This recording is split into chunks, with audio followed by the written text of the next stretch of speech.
प्रिय शिष्यों, आज हम एक ऐसा विषय समझने का प्रयास करेंगे जो न केवल अर्थव्यवस्था बल्कि हमारी सांस्कृतिक और आर्थिक धरोहर से भी जुड़ा है। सोने के दाम क्यों बढ़ रहे हैं? इस धातु की कीमत में लगातार वृद्धि हमें सोचने पर मजबूर करती है। क्या कारण है कि भारत और दुनिया भर में सोने की मांग बढ़ती जा रही है? और इससे भी महत्वपूर्ण बात यह है कि यह बढ़ोतरी वैश्विक अर्थव्यवस्था और खासकर भारतीय निवेशकों के लिए क्या संकेत देती है। सोने की बढ़ती कीमतों के पीछे तीन मुख्य कारण हैं जिनका विश्लेषण करना आवश्यक है। लेकिन पहले हमें सोने के महत्व और आर्थिक परिदृश्य पर विचार करना होगा। भारत में सोना केवल एक धातु नहीं है, यह हमारी परंपरा, धन और सुरक्षा का प्रतीक है। हर घर में सोने को एक अमूल्य धरोहर की तरह संजोया जाता है। परिवार की संपत्ति और शक्ति का मूल्यांकन भी अक्सर सोने के भंडार से किया जाता है। वर्तमान वैश्विक स्थिति में सोने की बढ़ती मांग हमें यह सोचने पर मजबूर करती है कि इसकी कीमत में वृद्धि केवल मांग और आपूर्ति का परिणाम नहीं है, बल्कि इसके पीछे विश्व स्तर पर घटित घटनाओं का एक बड़ा योगदान है। जैसा कि आप जानते हैं, अमेरिका की अर्थव्यवस्था में डॉलर का एक महत्वपूर्ण स्थान है।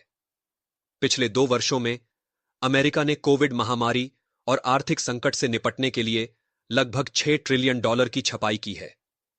इतनी बड़ी मात्रा में डॉलर की छपाई ने इसकी कीमत में कमी ला दी है, जिससे डॉलर की क्रय शक्ति प्रभावित हुई है। यह एक ऐसी स्थिति है जिसे हम मुद्रा अवमूल्यन कहते हैं। वित्तीय रिपोर्टों के अनुसार 2021 और 2022 में अमेरिका द्वारा छापे गए इन नए डॉलर ने कुल अमेरिकी मुद्रा का लगभग 40% हिस्सा बढ़ा दिया है। इसका प्रभाव वैश्विक वित्तीय प्रणाली पर पड़ता है, क्योंकि डॉलर एक वैश्विक मुद्रा है। जब किसी प्रमुख मुद्रा की स्थिरता कमजोर होती है, तो निवेशक सुरक्षित संपत्ति की ओर रुख करते हैं। सोना एक सुरक्षित निवेश विकल्प के रूप में इसी कारण तेजी से मूल्यवान हो गया है। अमेरिका के फेडरल रिजर्व ने बार बार ब्याज दरों को बढ़ाया है ताकि डॉलर की आपूर्ति को नियंत्रित किया जा सके, लेकिन मुद्रा की बाढ़ से निपटना कठिन साबित हो रहा है। इसका सीधा असर सोने की मांग पर पड़ा है। कई देशों के निवेशक और यहां तक कि केंद्रीय बैंक भी सोने में निवेश कर रहे हैं ताकि उनका मूल्य सुरक्षित रहे। दूसरा प्रमुख कारण रूस और अमेरिका के बीच बढ़ते संघर्ष का है। 2022 में जब अमेरिका ने रूस के विदेशी मुद्रा भंडार को फ्रीज कर दिया, तो यह एक बहुत बड़ा संकेत था कि अमेरिकी डॉलर के प्रति वैश्विक विश्वास कम हो रहा है। अमेरिका द्वारा की गई इस कार्रवाई ने कई देशों को सोचने पर मजबूर कर दिया कि अगर कभी ऐसे ही हालात उत्पन्न होते हैं तो उनके भंडार भी खतरे में पड़ सकते हैं। वर्ल्ड गोल्ड काउंसिल के अनुसार 2022 में केंद्रीय बैंकों ने रिकॉर्ड स्तर पर सोना खरीदा।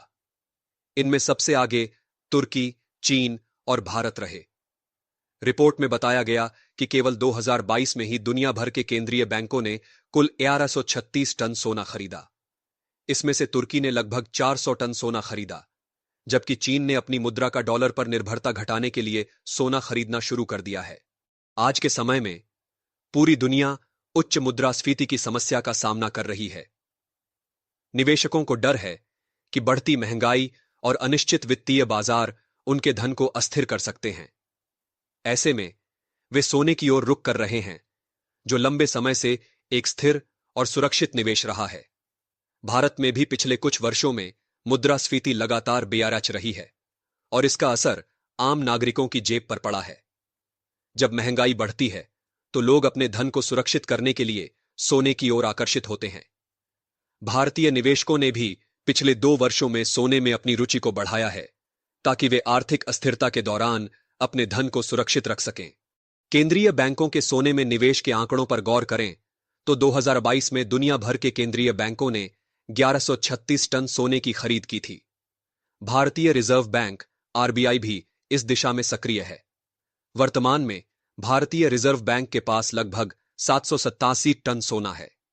यह मात्रा 2021 से अधिक है और इस बढ़ते भंडारण का मुख्य कारण अंतर्राष्ट्रीय बाजार में डॉलर की घटती विश्वसनीयता है। भारत के पास दुनिया में सबसे बड़े स्वर्ण भंडारों में से एक है। पिछले साल आरबीआई ने अपनी संपत्ति में 65 टन सोना जोड़ा, जिससे उसका कुल भंडारण लगभग 787 टन तक पहुंच गया। यह कदम वैश्विक आर्थिक संकटों के दौरान देश की आर्थिक सुरक्षा सुनिश्चित करने के लिए उठाया गया है। तुर्की का उदाहरण। तुर्की ने अपने आर्थिक संकट के समय अपने मुद्रा भंडार में सोने की मात्रा को बढ़ाया है। 2022 में तुर्की ने 400 टन सोना खरीदा, जो इस बात का प्रतीक है कि आर्थिक अस्थिरता के दौरान भी सोना एक महत्वपूर्ण निवेश है। भारत का उदाहरण। भारत में जहां लोग सोने को अपने सांस्कृतिक मूल्यों के साथ जोड़ते हैं, वहां पिछले वर्ष में सोने की मांग में 20% की बढ़ोतरी देखी गई है। जब महंगाई बढ़ती है तो लोग अपनी संपत्ति को सोने में बदलना बेहतर समझते हैं। चीन का उदाहरण। चीन भी सोने की खरीद बढ़ा रहा है।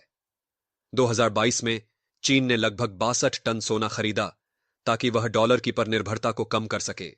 इन 3 कारणों से यह स्पष्ट है कि सोने की कीमतों में वृद्धि केवल मांग और आपूर्ति से नहीं जुड़ी है, बल्कि यह वैश्विक आर्थिक प्रणाली में हो रहे गहरे बदलावों का परिणाम है। सोने की सुरक्षा ने इसे एक स्थिर और सुरक्षित निवेश बना दिया है, खासकर ऐसे समय में जब डॉलर और मुद्राएं कमजोर हो रही हैं। सोने का भंडारण बढ़ाना। भारतीय सरकार को अन्य केंद्रीय बैंकों के साथ कदम से कदम मिलाकर चलना चाहिए और अपने सोने के भंडार को बढ़ाना चाहिए ताकि देश की मुद्रा और संपत्ति सुरक्षित रहे। सोने की नीति को सशक्त बनाना। भारतीय नीति में ऐसे सुधार करने चाहिए जिससे देश का स्वर्ण भंडार और भी सुदृढ़ हो सके। यह देश की सुरक्षा और आर्थिक सशक्तिकरण के लिए आवश्यक है। देशवासियों के लिए जागरूकता। लोगों को भी निवेश के अन्य विकल्पों के बजाय सोने की ओर अधिक ध्यान देना चाहिए, क्योंकि यह एक स्थिर और सुरक्षित विकल्प है। तो शिष्यों, यह हमारा कर्तव्य है कि हम इन घटनाओं को समझें और अपने निवेश को एक सुरक्षित दिशा में ले जाएं। सोना एक ऐसा निवेश है जो न केवल हमें आर्थिक सुरक्षा प्रदान करता है, बल्कि हमें भविष्य के लिए भी तैयार करता है। मैं विष्णुगुप्त, जिसे आप चाणक्य के नाम से जानते हैं, आज भी आपके बीच अपने विचारों और सिद्धांतों के माध्यम से जीवित हूं।